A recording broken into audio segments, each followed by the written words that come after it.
Congolaises, Congolais, mes très chers compatriotes, en ce jour solennel du 30 juin, nous célébrons nos 65 ans d'indépendance. 65 ans d'un cheminement audacieux amorcé le 30 juin 1960, lorsque notre peuple, uni par une aspiration irrépressible, a revendiqué son droit inaliénable à la liberté et à l'autodétermination. Cette date n'est pas qu'un jalon historique. Elle est un appel vibrant à honorer la mémoire de nos héros, à raviver notre idéal commun et à réaffirmer notre engagement pour une République forte, unie et prospère.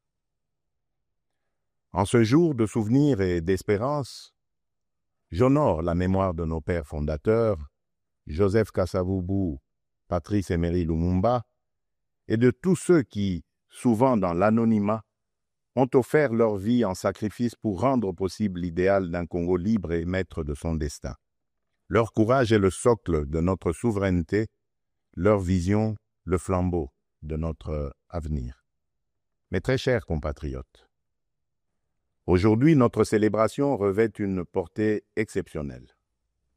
Il y a quelques jours, à Washington, sous l'égide des États-Unis d'Amérique, la République démocratique du Congo et le Rwanda ont signé un accord de paix historique, un tournant décisif pour mettre fin à un conflit qui, depuis près de 3 décennies, a semé la désolation dans l'est de notre pays, causant des millions de morts et de déplacés, en particulier dans l'est de notre territoire. Cet accord, signé par les ministres des Affaires étrangères de nos 2 pays lors d'une cérémonie solennelle présidée par le secrétaire d'État américain, M. Marco Rubio, reprend les acquis de la résolution 2773 du Conseil de sécurité des Nations unies et ouvre la voie à une nouvelle ère de stabilité, de coopération et de prospérité pour notre nation, pour la région des Grands Lacs et pour l'Afrique tout entière. Je voudrais exprimer au nom du peuple congolais notre profonde gratitude aux États-Unis d'Amérique pour leur engagement déterminant en faveur de la paix. Nos remerciements les plus sincères vont au président Donald Trump pour son implication personnelle dans ce processus de pacification porteur d'espérance. Son leadership a permis de réunir les partis autour d'une vision commune.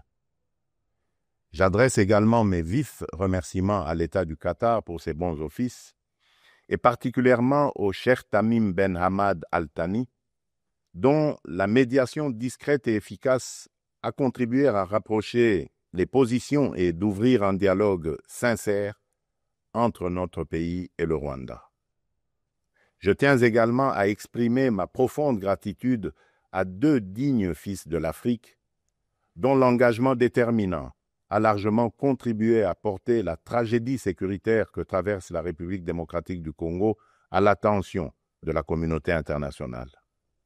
Grâce à leur implication active dans le processus de Luanda et de Nairobi, Son Excellence João Manuel Gonçalves Lourenço, président de la République d'Angola, et Son Excellence Uhuru Kenyatta, ancien président de la République du Kenya, ont su mobiliser les consciences et renforcer la visibilité de la cause congolaise sur la scène régionale et internationale. Cet accord n'est pas seulement un document. Il est une promesse de paix pour les populations de Goma, Bukavu, Rutshuru, Masisi, Nyiragongo, Lubero, Ituri et de toutes les localités martyrisées par la guerre. Ce processus diplomatique s'articule également avec les discussions en cours à Doha, au Qatar. Notre ambition reste sans équivoque rétablir pleinement l'autorité de l'État sur l'ensemble du territoire national et œuvrer à l'instauration d'une paix réelle, durable et partagée dans toute la sous-région. Les attentes de nos populations sont immenses, notamment celles de l'Est du pays qui ont trop longtemps souffert.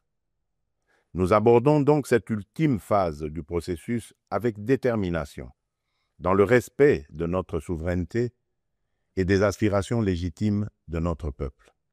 Les prochaines étapes devront aboutir à la démobilisation, la réinsertion conditionnelle et au cas par cas des ex-combattants à travers le PDDRCS et enfin à la reconstruction des régions jadis affectées par les conflits armés.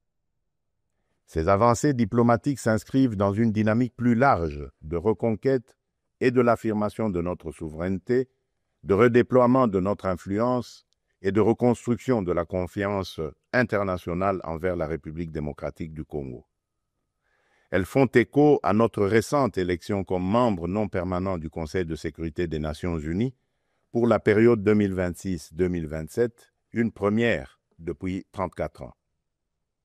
Ce mandat n'est pas un honneur protocolaire, c'est une responsabilité politique et morale que nous porterons avec dignité en faveur de la paix, du multilatéralisme et des intérêts du continent africain.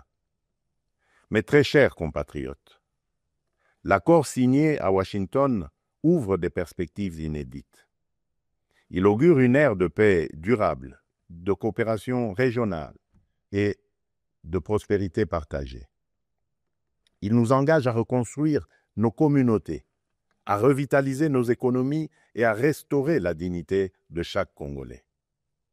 Mais cette paix, aussi précieuse soit-elle, reste fragile. Elle exige de nous tous, gouvernements, citoyens, partenaires internationaux, un engagement indéfectible pour sa consolidation. Nous continuerons à exiger que justice soit rendue aux victimes et que les responsables des atrocités répondent de leurs actes. Je salue le courage exemplaire de nos forces armées, des forces de police et de sécurité et de tous les résistants patriotes Ouazalendo qui, au péril de leur vie, défendent notre patrie. Leur bravoure est le rempart de notre souveraineté. À vous, mes sœurs et mes frères de l'Est, je veux dire que votre résilience est une source d'inspiration pour la nation entière. Vos souffrances n'ont pas été vaines. Elles ont forgé notre détermination à réfuter toute solution précaire à cette crise et à nous engager à bâtir un avenir meilleur. Mes très chers compatriotes, l'indépendance que nous commémorons aujourd'hui n'est pas seulement une conquête du passé, elle est surtout un cap pour l'avenir. Elle est un projet vivant, un idéal à construire chaque jour. Cet idéal exige de nous que nous surmontions non seulement les menaces armées, mais aussi l'insécurité sociale, l'injustice, le tribalisme et la division. Le peuple congolais aspire à un pays de paix, de justice et de dignité. Un pays où l'on veut et on peut vivre sereinement, travailler avec honneur et offrir à chaque enfant congolais la liberté de rêver grand, sans peur ni entrave. Réaliser ce rêve requiert la mobilisation de toutes nos forces vives, institutions, citoyens, diaspora, partenaires, autour d'un même idéal, bâtir un Congo moderne, sûr et respecté. Il est temps de transcender nos clivages, de rejeter les discours de haine et les manipulations, et de faire de notre diversité une force, non une fracture. Notre unité n'est pas une option, elle est une condition de survie. C'est dans cet esprit de responsabilité et de dépassement de soi que j'ai tenu, il y a quelques semaines, une rencontre franche et républicaine avec M. Martin Fayoulou, l'un des leaders de l'opposition. Ce geste, que beaucoup n'auraient osé imaginer depuis les élections de 2018, témoigne d'une volonté partagée de placer l'intérêt supérieur de la nation au-dessus des querelles partisanes. Cette rencontre marque une étape importante vers une politique de réconciliation, d'écoute mutuelle et de respect réciproque. Elle donne surtout corps à l'exigence du peuple congolais, celle d'une classe dirigeante capable de s'unir aux moments les plus critiques, d'agir avec maturité et de servir ensemble la grandeur de la République. Mes très chers compatriotes, les défis qui se dressent devant nous ne se limitent pas à la sécurité. À Kinshasa, la congestion urbaine et les embouteillages affectent la qualité de vie. Le manque de discipline, l'urbanisation désordonnée et l'insuffisance des transports en commun rendent la vie difficile à des millions de nos compatriotes. À Kalemi, Kassangoulou et même ici, dans la capitale Kinshasa, les inondations récentes ont causé d'importantes pertes en vies humaines et dégâts matériels, détruisant des habitations, emportant des infrastructures routières et provoquant des déplacements massifs de population. Ces événements climatiques extrêmes nous rappellent l'urgence d'agir à la fois sur le front de l'aménagement du territoire et de la résilience environnementale. À Mbandaka, le naufrage d'une embarcation a coûté la vie à plusieurs dizaines de nos compatriotes, endeuillant la nation tout entière.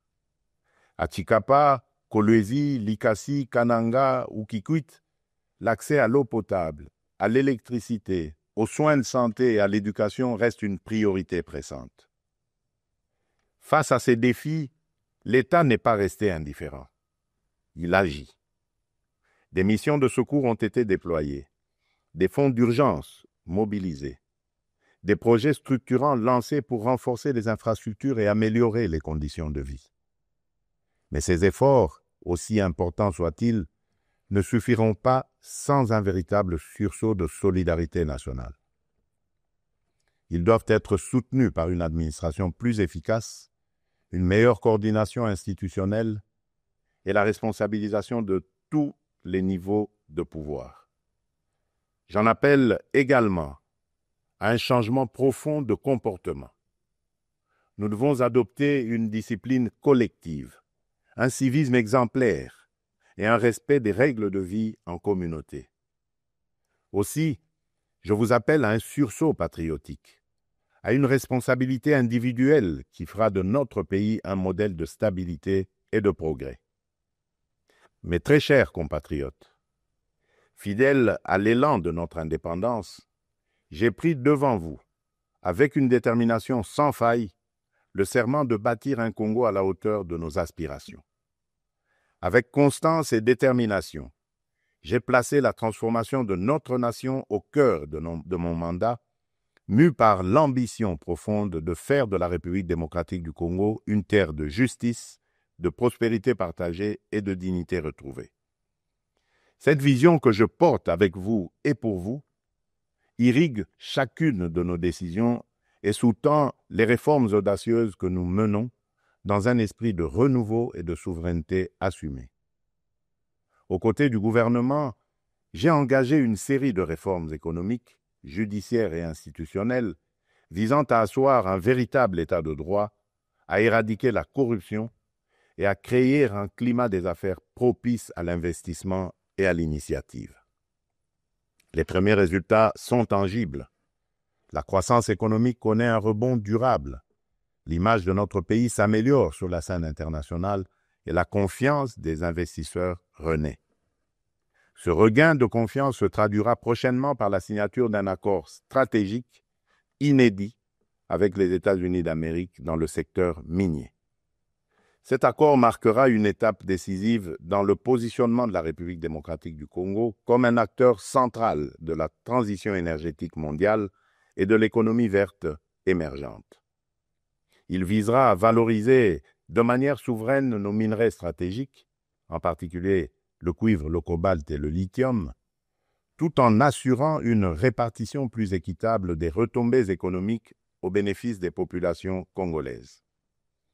Il ouvre la voie à la transformation locale, à la création des milliers d'emplois et à un nouveau modèle économique fondé sur la souveraineté et la valeur ajoutée nationale. C'est là le fruit d'un travail collectif, déterminé, au service d'un seul idéal, offrir à chaque Congolaise et à chaque Congolais les perspectives réelles d'un avenir meilleur. Malgré l'adversité, notre peuple a toujours fait preuve d'une résilience extraordinaire. C'est cette résilience qui nous a permis de traverser les tempêtes du passé et qui nous permettra de surmonter celles d'aujourd'hui. Le Congo d'aujourd'hui n'est plus celui du fatalisme et de l'impuissance.